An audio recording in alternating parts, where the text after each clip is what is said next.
You are listening to 106.7, Wilmington's Big Talker, and my name is Paul Vallone. I'd like to welcome you to Guns, Politics, and Freedom, where each Sunday at 5 p.m., as part of the Sunday Night Political Power Block, we give you the ammunition to better defend your gun rights. I'd also like to welcome our sponsor, Hyatt Guns, America's largest gun shop. Check them out at hyattguns.com. Now, you've heard that the price of liberty is eternal vigilance. The past week has proven anything. It's that gun rights supporters cannot ever rest. To the members of my organization, I wrote about the Trump slump, wherein gun rights supporters, having elected a pro-Second Amendment president, presume they can stop supporting gun rights organizations and go back to watching football. As you've seen since the Parkland shootings, nothing can be further from the truth. Parkland was the perfect confluence of events.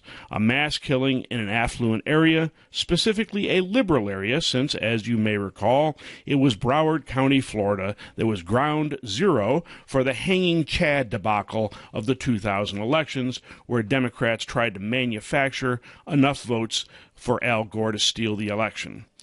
Then we have the age of the children involved, namely old enough to loudly voice opinions, but not necessarily old enough to actually understand the issues at hand. So we're going to discuss those shootings and the aftermath.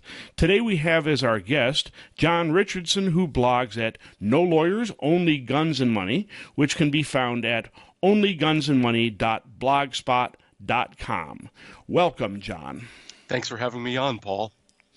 As you recall, not long ago, or as I recall, rather, not long ago, you received an accolade from the Second Amendment Foundation. Why don't you tell us about that? It was the Ray Carter Blogger of the Year Award. It was in memory of Ray Carter, who had worked for the Second Amendment Foundation and who was a blogger and a big supporter of blogging.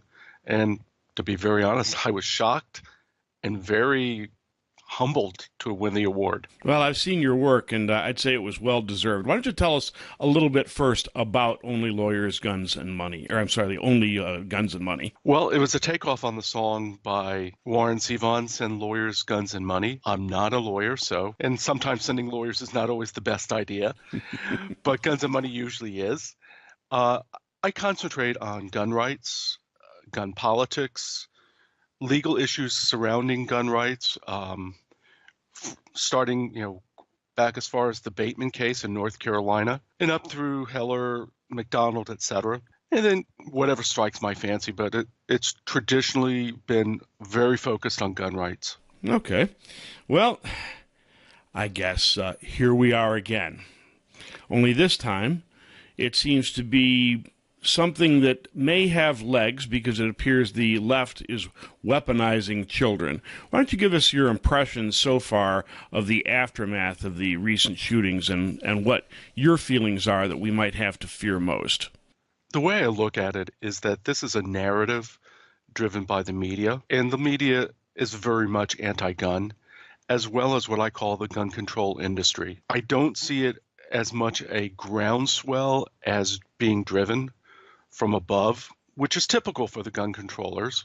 When you have students who have come out and said, I wanted to speak about how a gun would have helped here, but I was given a script that I was supposed to read and I refused to read it, it's not fair. They are using students as props, and many of the students being used were not even in the building because it was the freshman building that was attacked, not the junior and senior buildings on a very large campus. Frankly, I hadn't thought about that particular perspective. Thank you for bringing that up. Well, I'm looking at this young man named David Hogg, he defended the deputy who did not go in and stop the shooting. He's saying, who wants to look down the barrel of an AR? I look at the Capitol police officers who faced a much stronger gun in an SKS when they saved the lives of Stephen Scalise and other congressional Republicans at the ball game. I look at the Garland shooting where two terrorists with AK-47s wanted to interrupt a speech, and a police officer or a reserve police officer shot them both with a Glock. So The media trying to tell you, oh, you cannot face a rifle with a pistol is nonsense. Well, it seems like they've formed up around a lot of this stuff. Yeah, you're exactly right. It was Fox News that actually brought on. Oh, let's see. What was the kid's name? Was trying to find it here. That said that Colton Hobb, that was him. Correct. Okay, that went on to the Fox News and said that he had been given a script by CNN. His questions were rejected, and then eventually he decided not to participate in the Trump dialogue, as I recall. Is that right? Because he felt he didn't want to do scripted questions. Is that an accurate recount? That is a very accurate recount. And then they had Andrew Klein, a father, and his daughter, both very articulate people, by the way, and he's a Republican gun owner, but he said that she was obviously at the school shootings. You know, she was a student at Stoneman Douglas, and both of them said that CNN contacted them looking for people to help push this public policy, and he rejected CNN's entreaties. Is that pretty accurate also? I would say so. So what we have here then, as you said, is a top-driven, agenda-driven attempt to weaponize children and push public policy, and with demonstrations all over the United States. Now, I'm sorry, but I'm not a big believer in conspiracy theories, but all this strikes of coordination. Doesn't it seem that way to you? I don't know. I doubt this shooting itself was a coordinated event. Oh, not the shooting necessarily. Right. I'm really talking about the aftermath. I somehow envision Michael Bloomberg and his billions and every town for gun safety sending operatives to Broward County immediately after the shooting, okay, in order to begin, I guess, organizing the kids to do exactly this. That's what I envision. Well, you're absolutely correct. I mean, I've gotten an email from the Brady campaign from Chris Brown, the president, saying, I was speaking to the students in Tallahassee, and I was there when they were organized. Students do not have the wherewithal, the money, the knowledge on how to organize charter buses to take them from essentially Fort Lauderdale to Tallahassee at the other end of the state. Adults do it. Adults who are good at organizing do it. You're absolutely, I mean, this is coordinated. Well, I also notice a certain irony here. I mean, pardon me if this sounds, I don't know if it sounds a little sarcastic, but it seems that the gun control advocates are not willing to trust an 18-year-old with a rifle because they want to raise the minimum age, but yet they're willing to trust our public policy to a 15-year-old. Does that seem ironic to you? It does. I mean, it's the height of irony. I read an opinion piece yesterday in, I think, Bloomberg Business saying 16-year-olds should be allowed to vote. I saw a law professor from the University of Kentucky saying, oh, these students show us why 16-year-olds should be allowed to vote. They are easily led. Their heads are full of mush fed to them by leftist teachers, to be honest. Oh, heavens, you're not saying our children are propagandized. I would never believe such a thing. What it makes me think about is the Red Guard and the Cultural Revolution of Mao, where he weaponized the youth against those in his own party, plus the intelligentsia of China. That's the danger. Yeah, yeah. I do think that however, that they have a significant weapon here. They are using it effectively, and I think it makes it perhaps more likely we're going to eat gun control this time than any time in the past. What I'd like to do is I'd like to take a quick break here, but after we come back from the break, let's talk a little bit about Donald Trump and his position on some of these things, and what we might need to do to guide the president if such can be done. Meanwhile, my name is Paul Vallone. You are listening to Guns, Politics, and Freedom on Wilmington's Big Talker, 106.7, WilmingtonBigTalker.com. We're talking about the Florida school shootings. In just a moment, we'll be back with our host, John Richardson, of No Lawyers, Only Guns and Money, and we'll be further discussing some potential solutions to the school shooting problem.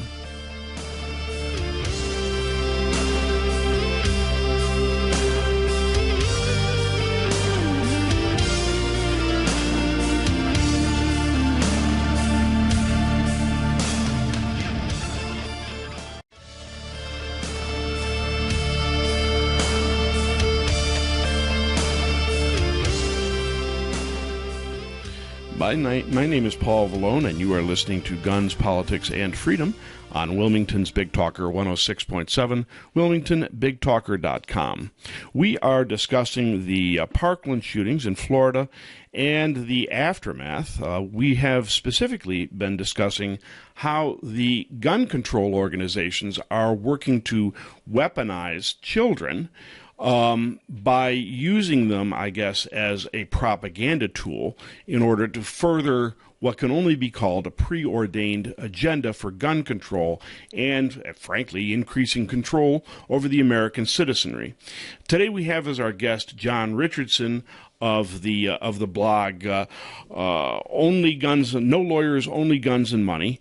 And John has been discussing his take on the weaponizing of children. And now, John, frankly, I'd like to talk a little bit about Donald Trump. This is our last great savior, and he's making some noises that are disturbing. He's making some good noises, but tell us a little bit about your impressions about Donald Trump and what's coming out of his mouth lately. Well, of course, I'm rather disappointed. I mean, he had a tweet where he's saying we need to ban bump stocks, not used in the shooting. We need to raise the age to be able to purchase a rifle, and we need basically universal background checks. The shooter, who shall not be named, passed a background check, a FBI-run background check. I never thought of Donald Trump as being a gun rights supporter at the heart of things. His son maybe, but not Donald. He's still the New Yorker at heart, who has, while he might have a revolver, that's about as far as it goes. He does not understand guns. And I think, coming out after the shooting saying, well, I've directed the Attorney General to hurry up the review of the advance notice of proposed rulemaking on bump fire stocks, is a total non sequitur. It had no relationship to the shooting at Marjorie Stoneman Douglas High School in Parkland, Florida. None whatsoever. All right. Now, so he's making noises for gun control. Have you heard any specifics? I mean, Donald Trump, I'll say this much for him or about him, I guess. He can be all over the place to a certain extent. Just because he mouths something doesn't necessarily mean that's what he's going to espouse in a final solution. I mean, and I'll play devil's advocate. It could be argued, okay, and I teach political seminars where I say compromise, generally as our opposition defines it, is a process in which we might lose less than we lost under their original proposal, but we still lose. Now, in this case, because he's also, and we'll talk more about this in the next segment, he's also advocating arming teachers, okay, maybe we stand to gain something too, and maybe this could be a real compromise. And I could see some centrist gun owners going, well, maybe we should accept some of these proposals if it actually gets us the arming teachers. I mean, what do you think about that? I can live with the Fix NICS Act, but I can live with the House version, which also includes national carry reciprocity, much better than I could live with the Senate version by Senator John Cornyn, which just gives us nothing. Well, I mean, I will say, I mean, again, I'm going to play devil's advocate on the other side now. We both know what happened when they did the Fix NICS Act in 2011 and included mental health data. Suddenly, 260,000 veterans were reported with PTSD who had appointed fiduciaries were reported by the Veterans Administration and became prohibited persons, lost their gun rights. I mean, couldn't we see that potentially coming either out of Cornyn's or out of the House version for that matter? I think you're right about that, because you also had those people on Social Security, whether it was retirement or disability, that needed a fiduciary to help them manage their money.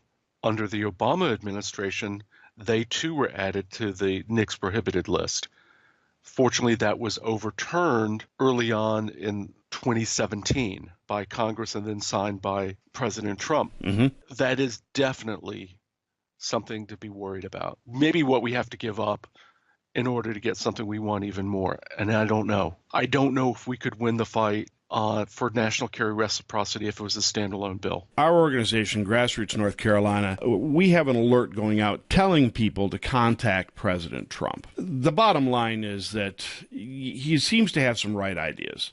I mean, the arming, he's using all the right phrases that sociopaths are drawn to gun-free zones. He's saying we have to get rid of the gun-free zones. He's saying that we need to arm teachers. But he also seems to be, as we said, espousing something which actually may damage our heritage, the raising of the minimum age to purchase a firearm. I mean, how many kids, how many teenagers do you know get a .22 rifle and go out into the woods and actually, and develop this love of shooting that actually perpetuates this part of our heritage? I'm concerned that may destroy that. Are your thoughts on that? I agree. I mean, the first firearm I ever bought was a Ruger 10/22.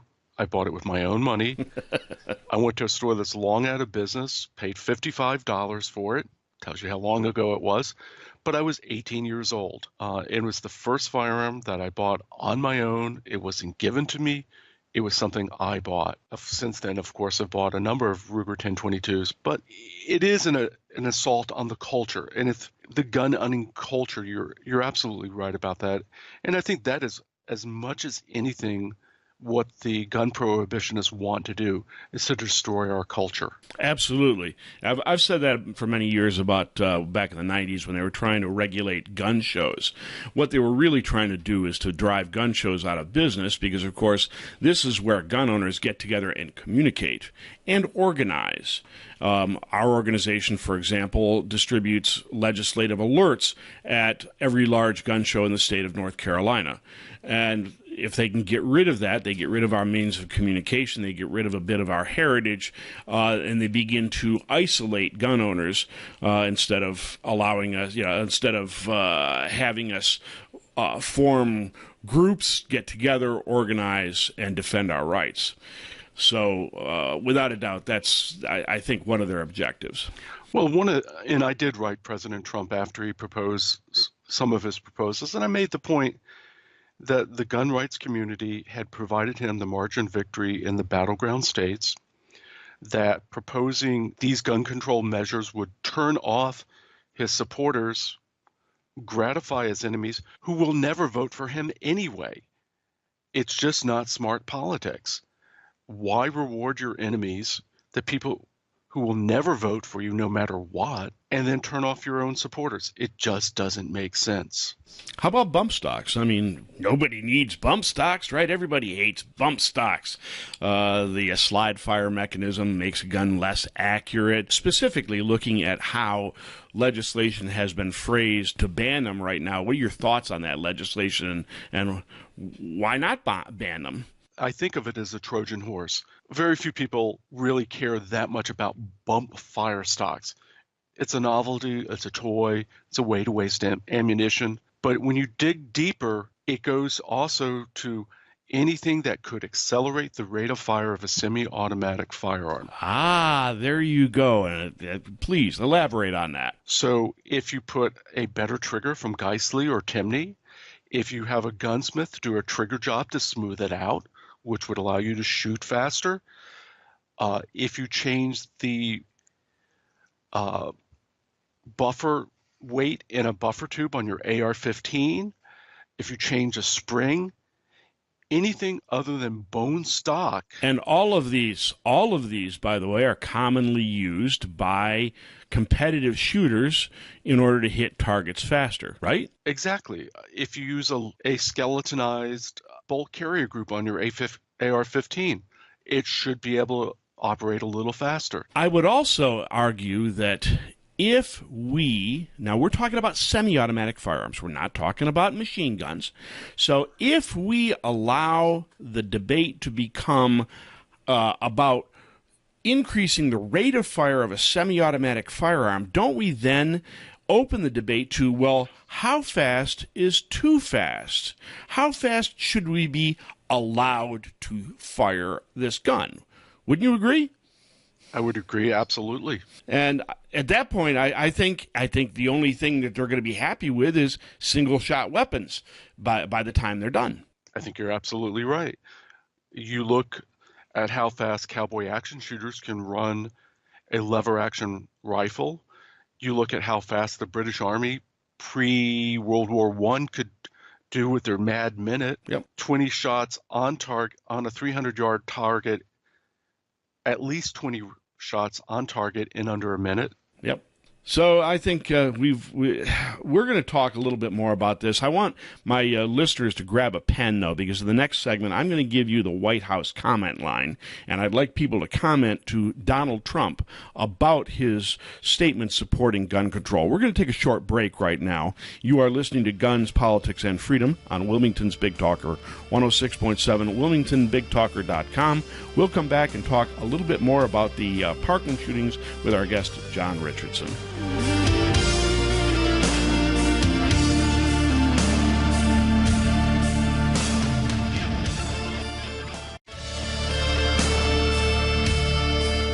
My name is Paul Vallone, and you are listening to Guns, Politics, and Freedom. Today on Wilmington's Big Talker 106.7, WilmingtonBigTalker.com, we are discussing the Parkland shootings with our guest, John Richardson. I'd also like to give our thanks to our sponsor, Hyatt Guns, America's largest gun shop. Check them out at HyattGuns.com. So, first, we talked about, how the left has weaponized children in this particular case after the Parkland shootings.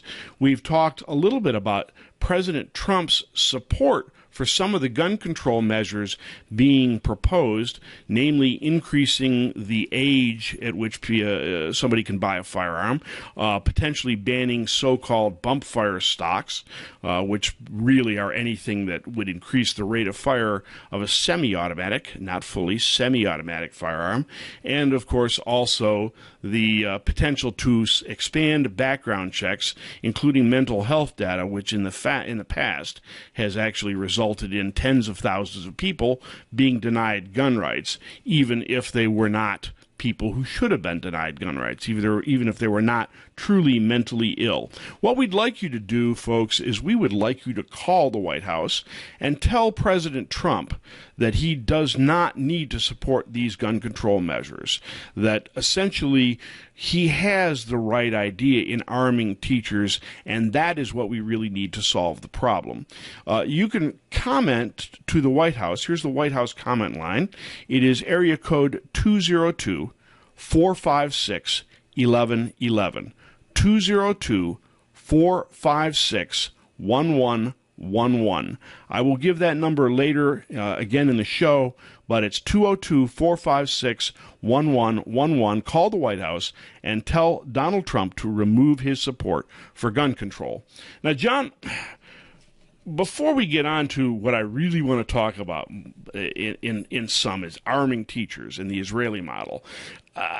Right now, I actually had a debate where I had a gun control advocate tell me, why do you need guns? We have the government to protect us. Did the government protect these students? Actually, they did not. Starting with the FBI, who had been given reports about the shooter who had a distinctively spelled first name, they said, well, we can't find him.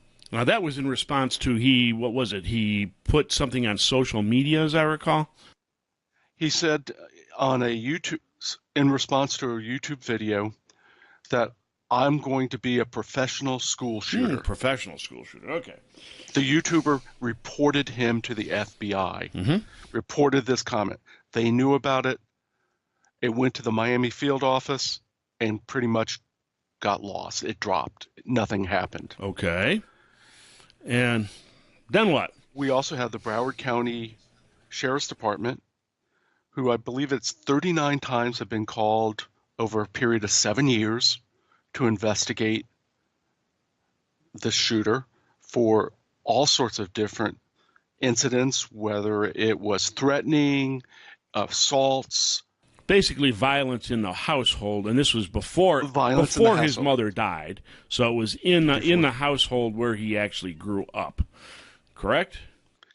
Correct. And the Freedom of Information Act has shown that in both Dade County and Broward County, the sheriff's departments had an agreement with the school system that they would not arrest high school students for incidents, mainly so that their statistics would look good for the school systems and they would get grants from the federal government for improvements. Oh my, I hadn't heard that.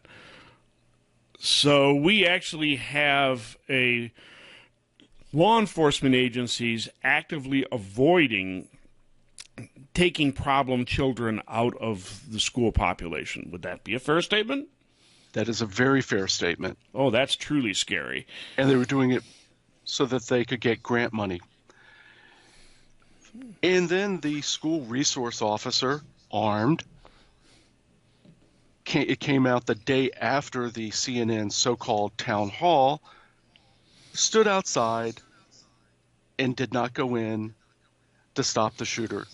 Since Columbine, the tactical method is always you confront the shooter immediately. You do not wait for the SWAT team to show up.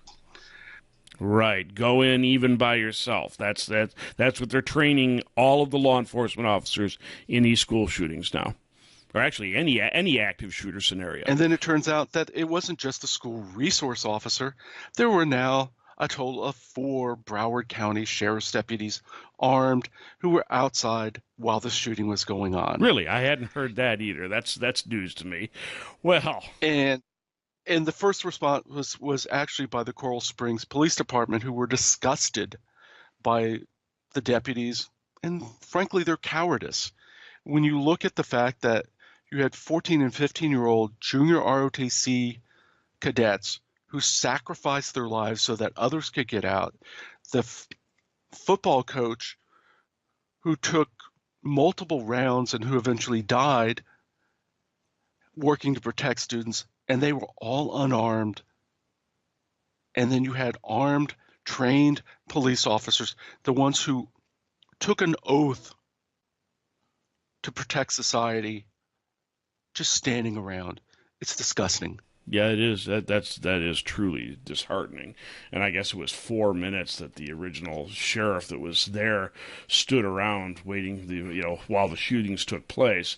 And then we also there were 2 instances of the FBI where they failed to follow up, because didn't someone close to the shooter eventually call the FBI and advise them specifically that he was a threat? That I don't know. Yeah, I'm pretty sure that what happened was that, I believe it was January 5th, someone close to the school shooter, who I believe was the mother of the first household he lived in after his own mother died. This mother called the FBI, told them he was a potential threat, and on the FBI tip line, they never advised the Miami office of the FBI to follow this thing up. Nobody followed up, so the FBI actually dropped the ball twice. It's amazing. Just absolutely stunning. And the part that is just truly galling is Sheriff Scott Israel of Broward County blaming gun owners and the NRA for what happened. He's deflecting the blame from himself and trying to put it on others. Yeah, and as a matter of fact, you're talking about the blame of the NRA. I'm sure you've seen this now, all of these corporations withdrawing their relationships with the NRA. I guess, Hertz, Avis, United Airlines, Delta Airlines, a bunch of other corporations, Best Western Hotels. I think what I'm going to do with the organization and see if I can get this started nationally is find a weak sister in that crowd, somebody that's losing money already and is potentially more vulnerable. And I would suggest we run a national boycott on that corporation. What do you think about that idea?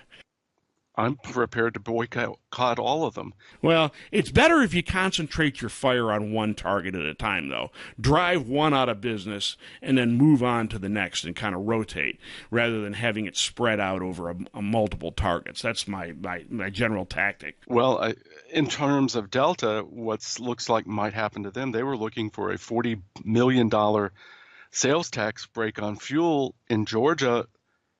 And legislators are saying, hey, you don't need this money from 5 million members. Maybe you really don't need this $40 million tax break either. Hear, hear. Well, we'll see what happens on that one. But in any case, to get back to the original topic, so the government has failed the students in Broward County. I guess maybe the students should be allowed to sue the government because, after all, as I said, the government's there to protect us, right? Can they sue them? They could, but they'll probably be thrown out on court on qualified immunity. Yes, there are Supreme Court decisions. I believe one was Warren versus D.C., the other Riss versus New York, that says you can't sue the government. They don't have any obligation to protect you as an individual. You're absolutely right. They don't have the obligation to protect you as an individual. Moreover, if you're dealing with trying to sue the FBI, good luck on that. Well, in a moment, we're going to take a break here. And what I'd like to do after the break is discuss a solution that potentially will work, namely arming teachers. It's something that Donald Trump has fortunately expressed support for. So what we're going to talk about when we come back is hopefully giving these teachers and these heroes who put themselves in front of the shooter, giving them something better than their bodies to stop the bullets. You are listening to Guns, Politics, and Freedom on Wilmington's Big Talker. We'll be back with John Richardson in just a few moments.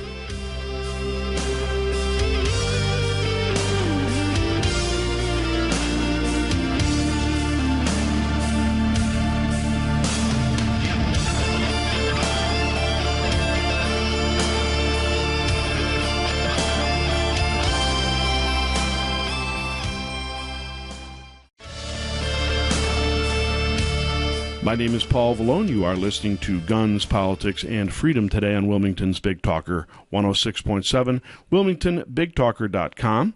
Our sponsor is Hyatt Guns, America's largest gun shop. You can find them at HyattGuns.com. Today we are discussing the Parkland shootings and the left's attempt to exploit those shootings using children, weaponizing children specifically, and some potential solutions to the school shooting problem. We have as our guest today John Richardson of the blog No Lawyers, Only Guns and Money. And John is helping us ferret out some of the potential solutions for this thing. Now, John, we were going to talk a little bit about arming teachers in this segment, and because that's something that, fortunately, Donald Trump has expressed support for, the first president who has done so. I want to read an excerpt from the Israeli National News that I think will probably set the tone correct, and it says the following. When the knife intifada erupted in September 2015, the Israeli government's response was to ease the process for the civilian populace to obtain weapons. After a particularly bloody Jerusalem shooting attack that killed 4, then Public Security Minister Gilad Erdan drastically changed the gun laws in order to significantly increase the number of armed citizens on the streets. Instantly, graduates of Special Forces units and IDF officers with the rank of lieutenant and above were permitted to purchase guns at their will. Security guards were allowed to bring their guns home after work, and the minimum age for a license was reduced from 21 to 18. 18, by the way. Aridin explained that civilians well trained in the use of weapons provide reinforcement in the struggle against terrorism, while Jerusalem Mayor Nir Barkat called for every resident to carry a gun, and was even photographed traveling the city carrying a Glock 23. In addition, the overwhelming majority of terror attacks in Israel are stopped by armed citizens, not law enforcement. For example, the terrorists in the 2000 Sarona market attack were stopped by armed passers-by. A pistol-carrying tour guide put an end to the 2017 ramming attack in Arnona that left 4 soldiers dead. In Israeli eyes, guns are a valuable deterrent against terrorism. In fact, terrorists have told the Shin Bet Internal Security Service that they often target Haredi Jews due to the high likelihood that they are unarmed. Gun control supporters would answer that the mandatory military service that every Israeli undergoes justifies the trust Israel has in its citizens. However, this argument doesn't hold water. The vast majority of IDF soldiers aren't combat soldiers and are certified as O2 riflemen. To be O2 requires one to shoot between 40 and 70 bullets. The pistol course needed to obtain a license takes less than 4 hours. It is a far cry from the highly trained population that the left imagines. Gun control has been proven to be a dismal failure in Israel.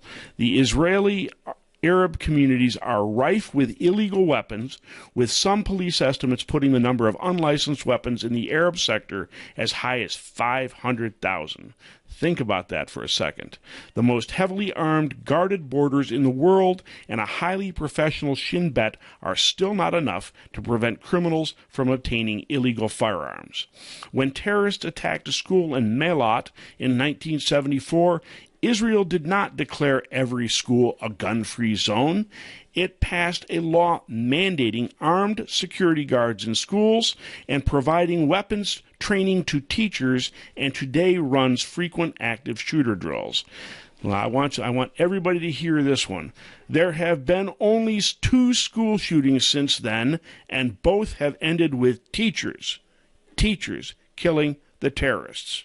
This in response to our left, who claims that teachers could never do this. Your impressions, John? Teachers could do it. Teachers have done it. There are 18 states so far that allow school districts to allow teachers to be armed. The largest that I can think of would be Texas, followed by Ohio. In Ohio, Buckeye Firearms Association created what's called Faster Saves Lives, which stands for Faculty Administrator Safety Training and Emergency Response. They've had thousands of teachers apply for their training, free training I might add, and they go through a 3-day, 26-hour hands-on training course that exceeds the requirements of the Ohio Peace Officer Training Academy. Not only are they trained in firearms, they're trained in trauma medicine. This program has also been brought to Colorado because, let's get real, if you're in, let's say, the west slope of Colorado, the nearest sheriff's deputy may be half an hour away. You go to eastern North Carolina, western North Carolina, the nearest deputy may be 15 to 30 minutes away, and we all know that when seconds count, the cops are only minutes away. The whole shooting in Parkland, Florida was over in, I think, 4 minutes. And then he slipped out with the other students and got away, at least for a while. Okay. Now, we've heard some arguments, especially from teachers, some of the left-leaning teachers, which is probably a lot of teachers in the United States. They're like, well, I can't be mandated to go through that. I don't want to be mandated to go through training. I'm there to teach students. Don't give me guns. Give me money to do whatever. Okay? What do we say to those teachers? Are we going to mandate every teacher carry a firearm? No, you don't. But you should mandate that they have trauma training. How many of those students in Florida bled out while they were waiting for medical care? Good point. It doesn't matter whether you're pro-gun, anti-gun, or whatever. Stopping the bleeding is critical, and knowing how to do it is critical. The FASTER program out of Ohio puts trauma kits in every school, or tries to at least. It's limited, of course, by funding. I made a donation to them towards the end of last year for the tax part. I strategize my tax deductions so that they're going to groups that I believe in, and that's one of the groups I believe in. That's an interesting concept. Maybe we should get some more 501c3 nonprofits, and we have one of those, doing precisely that, collecting donations for trauma kits for schools. I think it's a fine idea. You have school nurses. They're not trained in trauma. They're trained on how to deal with a kid who's having an asthma attack or needs his diabetes shot or has skinned his knee or lost a tooth. They're not taught trauma training, and it is different. All schools could have it, and it has nothing to do with whether you're pro-gun or anti-gun. It's, do you love your students enough to try to save their lives? Yeah, here. And to go back to the teachers who claim that they don't want all teachers are not suitable to be trained, I would use the Federal Flight Deck Officer Program as a model. Back when we passed the Arming Pilots Against Terrorism Act back in the early 2000s, I think it was 2002 it finally passed, what the Department of Homeland Security did was to arm pilots who volunteered. And when they volunteered, they got an additional background check, then they got additional training, weapons training, and then were allowed to carry firearms under very specific circumstances and in very specific ways. I could see using this model so that not every teacher needs to be armed, okay, but there are plenty of those teachers who are capable of carrying firearms and want to do so, especially if they have, for example, veterans, military veterans, and there are plenty of those in the teacher, ranks. But the kicker is that at that point, the shooter wouldn't know who's armed and who's not. And Donald Trump said something, he correctly identified that a uniformed officer is essentially putting a sign on himself that says, "Shoot me first," as opposed to someone who's carrying concealed. And at that point, the shooter doesn't know who's armed and who is not armed. And I think that would be a huge, not only would it allow teachers to potentially shoot an assailant, but would provide a deterrent to these types of attacks. Wouldn't you agree? I would agree fully. You just have to look back to the Aurora theater shooting, in which the shooter bypassed closer theaters that were not gun-free zones to go to the one theater that was a gun-free zone. Exactly right. And John, tell us how we can get back to your blog. Tell us a little bit about that. My blog is No Lawyers, Only Guns and Money, and you can find it at onlygunsandmoney.blogspot.com. I'm also the co-host of the Polite Society podcast, and you can find us at www.politesocietypodcast.com. We're available on iTunes, Stitcher Radio, any place you could download podcast. Awesome. And folks, I want you once again to call President Trump and tell him to withdraw support for gun control. The White House comment line is area code 202-456-1111. Folks, you have been listening to Guns, Politics, and Freedom today on Wilmington's Big Talker. Also, check out my website at gunspoliticsandfreedom.com. Otherwise, we will see you next Sunday at 5.